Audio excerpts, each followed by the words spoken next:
Hello and welcome to this episode of the UnNoticed Entrepreneur. Today we are going to Utah, which I think is in the Midwest of America, and we're going to talk with a digital sharecropper. We're going to find out exactly what a digital sharecropper is and why that name has come about. We're also going to talk about content. We're going to talk about how you can build your brand and a special formula for building blog posts that actually get carried and shared by people beyond your network. So lots of great value there. We're joined by Patrick Dawson, who is our digital sharecropper. Patrick, welcome to the show. Thanks. I'm delighted to be here.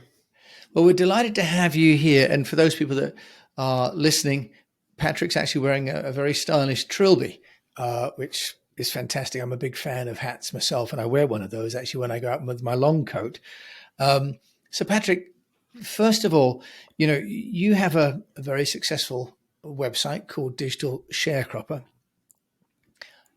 You've got to tell us, first of all, where that name comes from, because it's unique, it's catchy, but it's also a little bit anchored in history. So where have you got the name for your business from? Well, the big thing comes where when I first got into digital marketing, people would reference this concept called digital sharecropping, and they always acted as though it was a terrible thing. And I looked into it and I realized that they were always afraid you were building your business on a platform that was going to disappear and you didn't own any of your content. But I saw it sort of, like you mentioned, with its roots in actual sharecropping, where you'd have a sort of tenant farmer situation where someone without the funds to buy the land could work the land and share in the profits. And to me, a lot of what we do in digital marketing is we access these large platforms, social media, search engines, WordPress, things that we didn't build, for a fraction of the cost and effort that it would have taken to create this platform on our own. And I see it as a good thing more so than this negative thing, as long as obviously you're not building something that's entirely dependent on somebody else.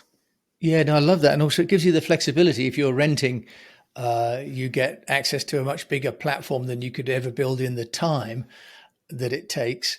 And when you're finished, you can leave that platform and move on to the next platform or next place, can't you, as well?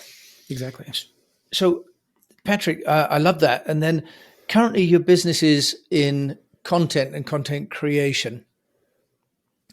But I'd love to talk to you then about your journey for getting noticed, because, as a show, this is about, how to get noticed.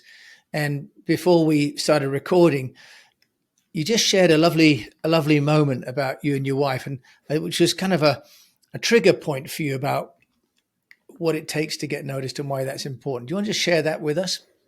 Sure. So maybe about 15 years ago, I took my wife on a date to this place called Medieval Times. It's one of those sort of event things you go on for a date where you participate, kind of like an escape room or something, but it's themed around the medieval times. There's knights who are jousting and fighting, and they seat you in a section, based on you're rooting for the blue knight or you're rooting for the red knight. And there's this whole drama that plays out, and the people waiting on you are calling you my lord and my lady and stuff like that. And our knight came out to our section, and he said, "I have a rose for the fairest maiden." And I thought to myself, I'm sitting with the fairest maiden. I'm going to get that rose.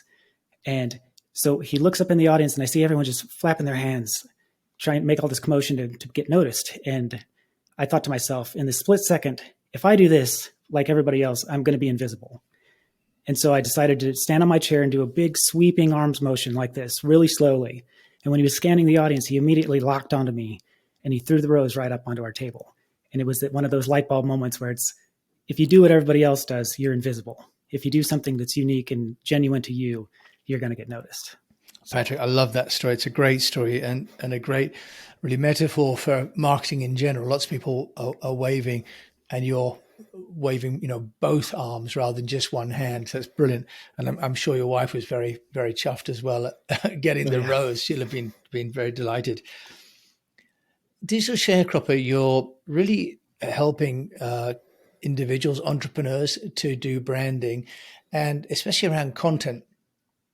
So I was happy, that you wrote, and very keen to have you on the show to talk about what you think, a brand constitutes. How does somebody go about building a brand? So let's talk about that first, Patrick, before we move on to your content formula and a tool that you've got, a platform that you use that actually takes your content and and shares it amongst a community that shares it. So let's start with what makes a brand. What people think of a brand, they're often thinking about a tagline and a logo and colors and things of that nature. But I see a brand really is it's an extension of you as a person, as the entrepreneur. And the first step I think is to set the right expectations. And a small anecdote I have is I was in a shopping mall down in Medellin, and my wife and I were looking for a place to eat, and we looked up, and on the fourth floor we saw this place that said fresh fruit, and we thought, oh, maybe if we're going to get some smoothies or something like that. So we work through the escalators and go back and forth. We finally get all the way up there, and it's a children's clothing store. And my expectations were that I'm getting a snack, and then I'm totally in the wrong side of the mall for that. And so with a brand, you know what you're getting into. You want to know what you're getting into. And so that goes against clickbait or any of these type of things. You don't want to promise something that you're not delivering. And so if we start with set the right expectations, if whatever you're going to be giving them, give them. And I think that's obviously, I mean, for me, that's the first step is don't promise something you don't have. Don't try to oversell. You always want to over deliver. And that leads right into what I would say, how you implement that is sort of finding your own voice and not copying other people. You're going to have your own sort of slang, jargon, your own view of the world that you've collected. I read this book, How to Fail at Everything and Win Big, I think is the title. And it talks about you collect these unique, mediocre skills throughout your life that seem to not matter. And over time, they all sort of interweave together to give you this, instead of being a big fish in a little pond, you're the only fish in the pond because nobody has all those skills that add up in that same way. So finding your voice is you're being authentic and not just repeating what you hear because you have something authentic and unique to say. And so that's I think those are the first staples as far as having a unique brand identity. Yeah, so that's interesting because many people can discount, can't they, their unique experiences. And how do you help somebody to determine, so that they are authentic in their own space, but not so far out as to be sort of missing what most people are looking for? Because one of the temptations in branding and personal branding is to try and fit in, because socially we're taught to fit into kind of everybody wave, not wave your arms, because waving your arms could be seen as antisocial. So Patrick, how do you help people to feel comfortable with being different enough so that they stand out and not get left out? As far as feeling comfortable, you are somebody unique with a unique experience. So you have to straddle that line of I don't want to have to educate a market on something that's never existed before. So you've got to be in a space that other people are in, but you'll have some unique spin to it. And it doesn't have to be something huge, but there's something different. It's that you offer.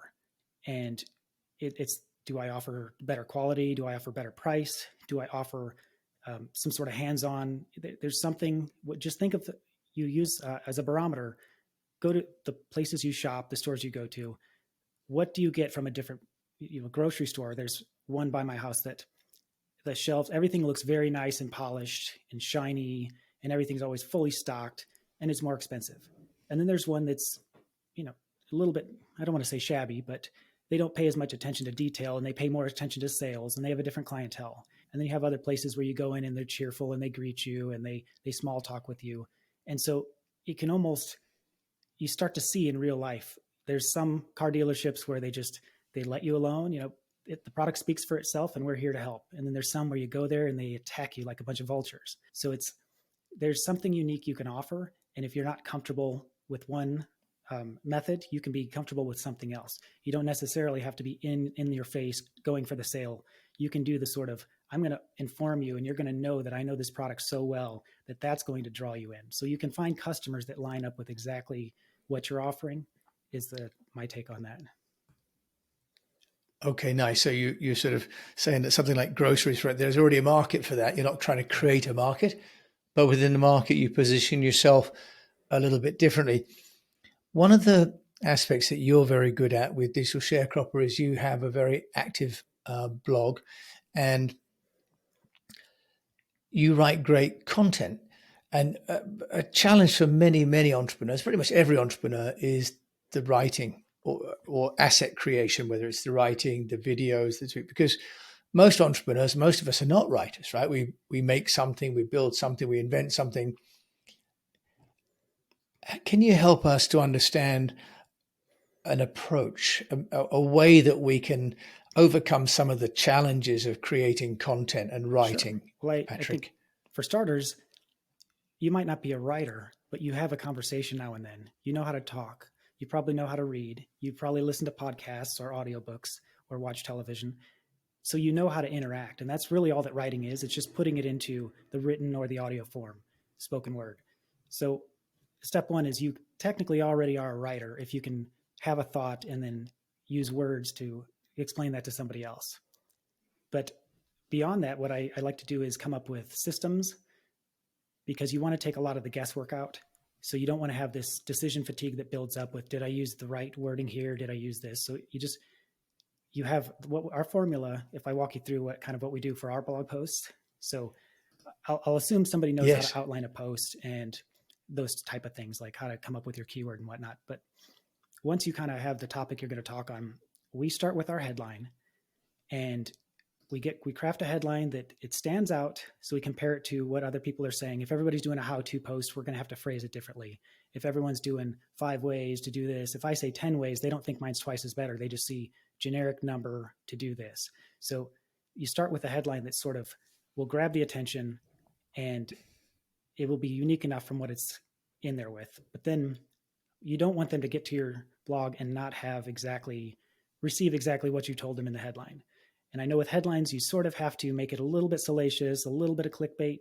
So what we do is, if you land on any one of our blog posts, we then have a 4-line intro, which sort of expands on the blog title.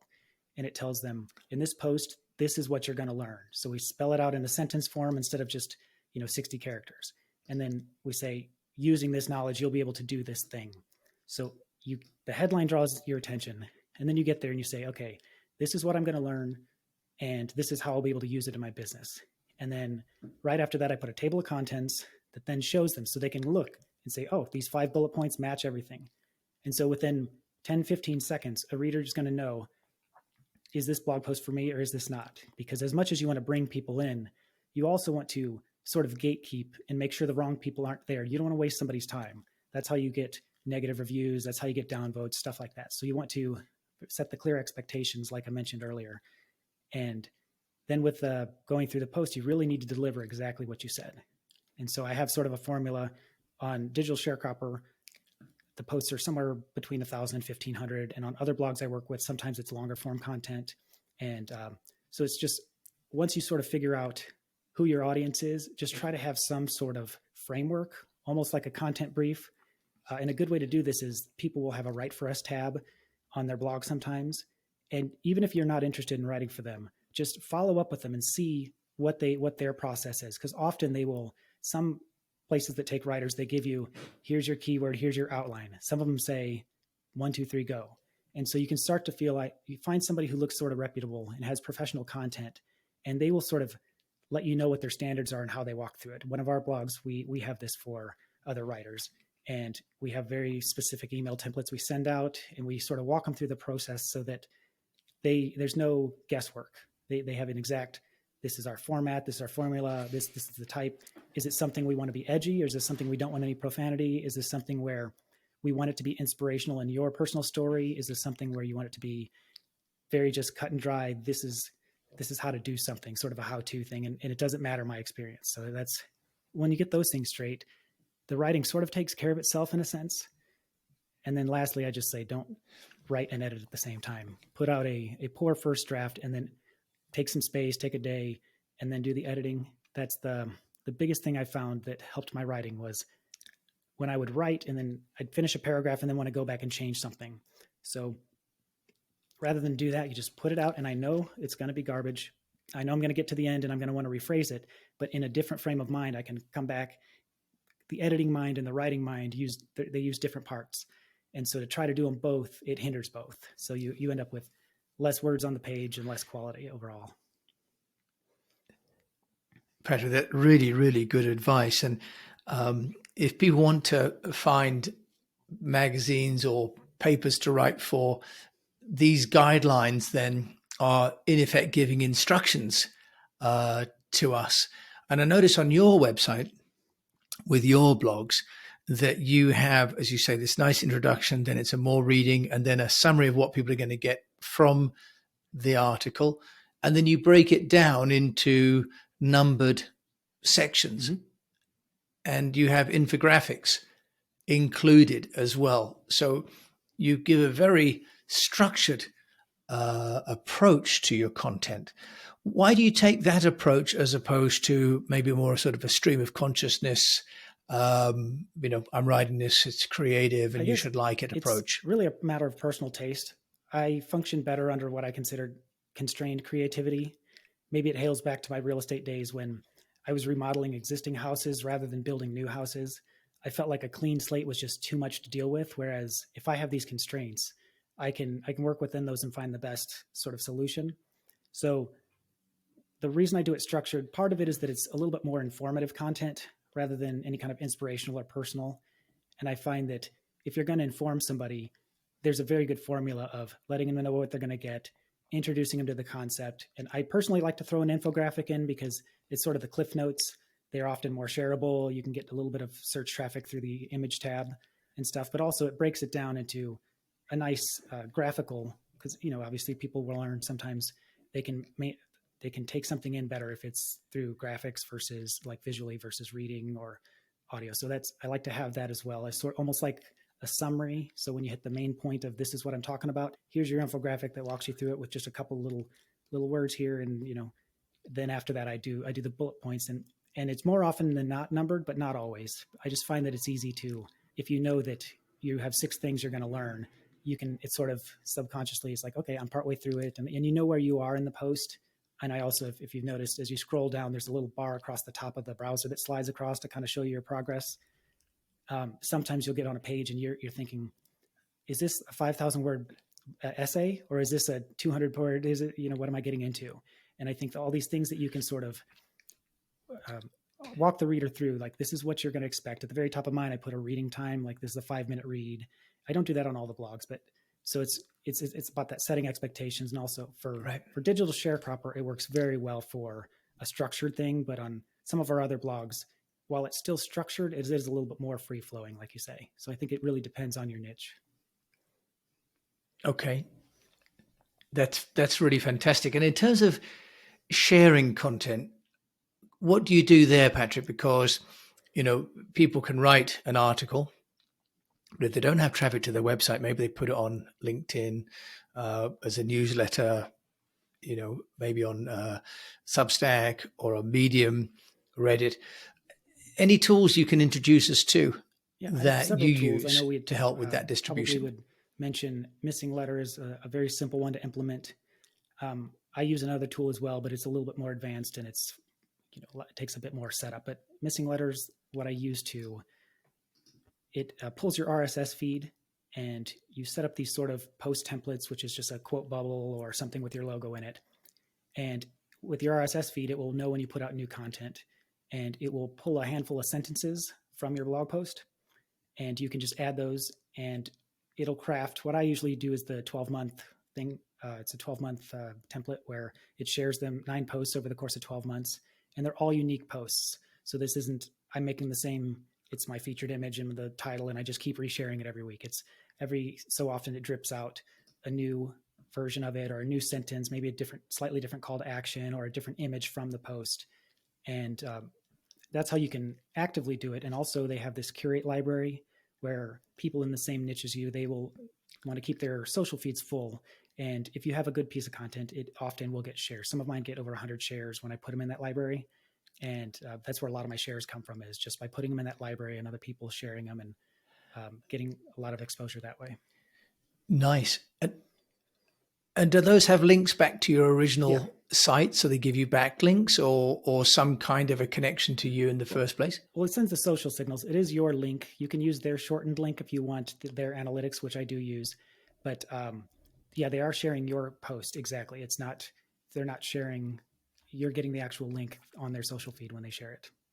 Oh, that's wonderful. So a really nice way of building backlinks, which has been, something that I've been struggling to think about how to do.